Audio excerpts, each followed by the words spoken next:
त्याला उद्धव ठाकरेचे दोन्ही हाताने आशीर्वाद होते। हा जो गुन्हा दाखल झाला त्यात मुंबई महापालिकेचे जे डीन होते त्या डीननी स्वतः असं म्हटलं आहे की आम्हाला पहिल्या टप्प्यात फक्त 1000 रुपये कोविडची बॉडी बॅग मिळाली। डॉक्टर हरिदास राठोड यांचं स्टेटमेंट आहे, आम्ही टेंडर काढलं, 2500 रुपये डन झालं, पण किशोरी पेडणेकर यांनी डॉक्टर हरिदास राठोडला बोलवलं आणि त्यांना सांगितलं की तुम्ही त्या कंपनीला टेंडर देऊ नका आणि 6719 रुपये वेदांत इनोटेक प्रायव्हेट लिमिटेड यांना टेंडर देण्यात आले। म्हणजे उद्धव ठाकरे यांची माफिया सेना ज्याने कोविड कफनमध्ये पण कोट्यावधी रुपयाचा घोटाळा केला, आता महापौर किशोरी पेडणेकर यांना उमेदवारी देण्यात आली। किशोरी पेडणेकर यांचे 3 पराक्रम मी पुढच्या काही दिवसात प्रसिद्ध करणार आहे। हे त्यातलं पहिलं म्हणजे उद्धव ठाकरे सेनेचे उमेदवार व्हायचं असेल तर आपण मुंबई महापालिकेत माफियागिरी केली पाहिजे, लोकांचा जीव घ्या, पण मला बांद्राला हप्ता मिळाला पाहिजे। आमचा प्रश्न उभाटाला हा आहे की कोविडमध्ये तुमचा अर्धा डझन नेत्यांवर किरीट सोमय्यांनी तक्रार केली, गुन्हे दाखल झाले, जेलमध्ये गेले। यासाठी मुंबईकरांची माफी केव्हा मागणार? माझा दुसरा विषय आहे की किती वर्ष लोकांना फसवणार आहेत। आता मोठे ठाकरेच्या बरोबर छोटे ठाकरे जॉईन झाले, मराठी मुंबई आमची मुंबई म्हणायचं आणि मुस्लिम मुंबई करण्याचा कारस्थानमध्ये आता हे दोघे ठाकरेही सहभागी झाले। माझ्याकडे आकडे आहेत,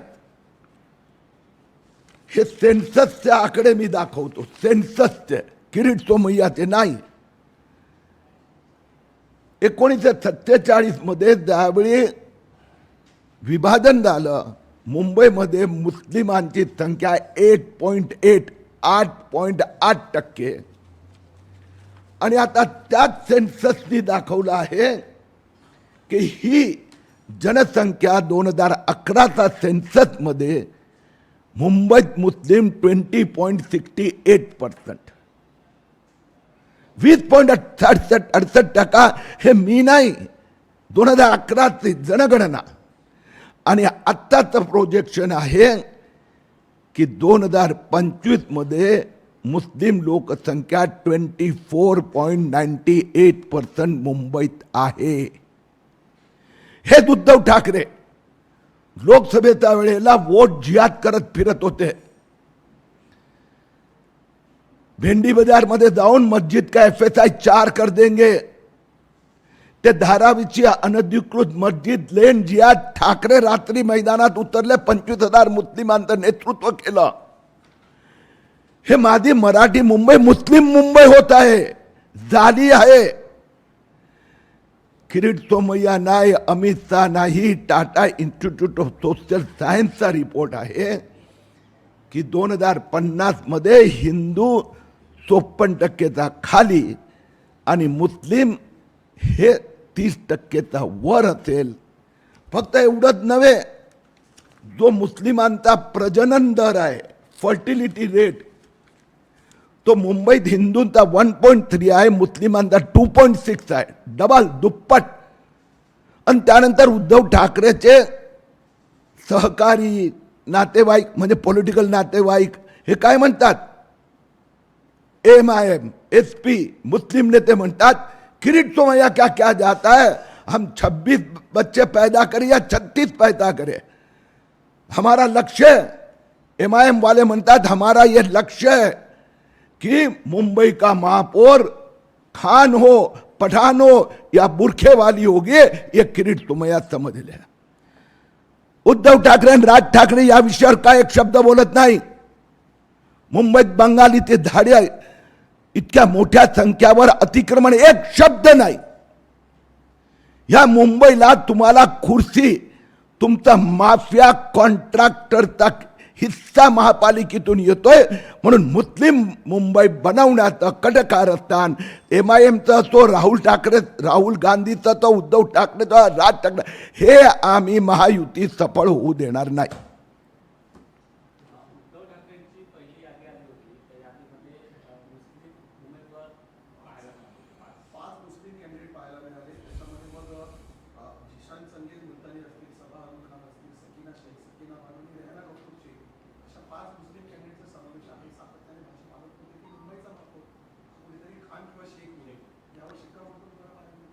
रंग बदलला आहे. बाळासाहेब ठाकरेच्या वेळेला शिवसेनेचा रंग भगवा होता. आता उद्धव ठाकरेच्या वेळेला तो हिरवा झालेला आहे. फक्त उमेदवाराचा प्रश्न नाही, त्यांची भाषणं, त्यांचं कर्तृत्व, त्यांचं लक्ष हे मुस्लिम मतदार आहे. आणि आतमध्ये म्हणतात आपण मुस्लिम मराठी युती करूया. मुंबईतला मराठी हिंदू असो की गुजराती असो की हिंदी भाषी हिंदू असो, मुंबईतला हिंदू हे कटकारस्थान मुस्लिम मुंबई होऊ देणार नाही.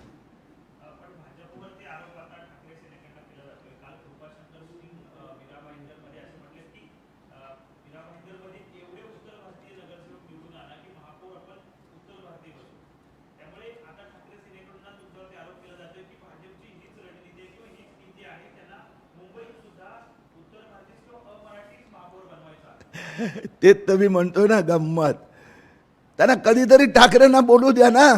बाळासाहेब ठाकरेची भाषा 1992 मध्ये बाळासाहेब ठाकरे त्यांचा हिंदुत्व नेतृत्वामुळे मुंबई वाचली.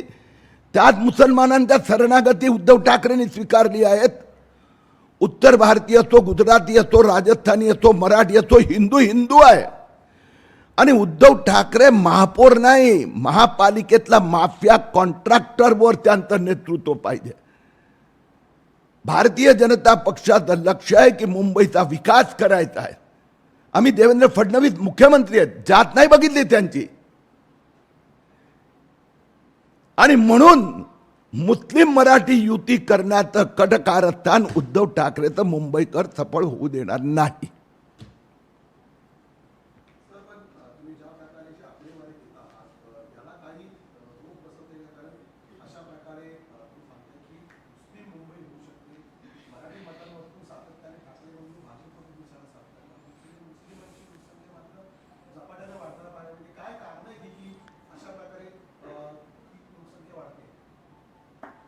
दोन गोष्टी आहे की एक जो मुस्लिम फर्टिलिटी रेट वाढत गेला आहे आणि दुसरं बांगलादेशी आक्रमण गेले काही वर्षात खूप मोठ्या प्रमाणात उग्र झालेलं आहे.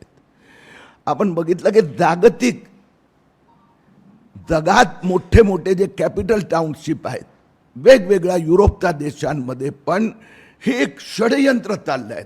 तुम्ही लंडन बघा, युरोपचा आपला न्यूयॉर्कचा महापौर पहा, हे बल्गेरिया बघा.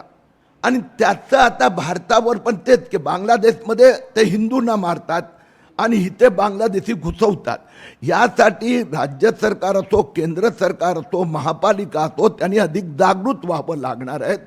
आणि 2026 मध्ये मी स्वतः ठरवलं आहे की माझं लक्ष हे जे घुसखोर बांगलादेशी आहे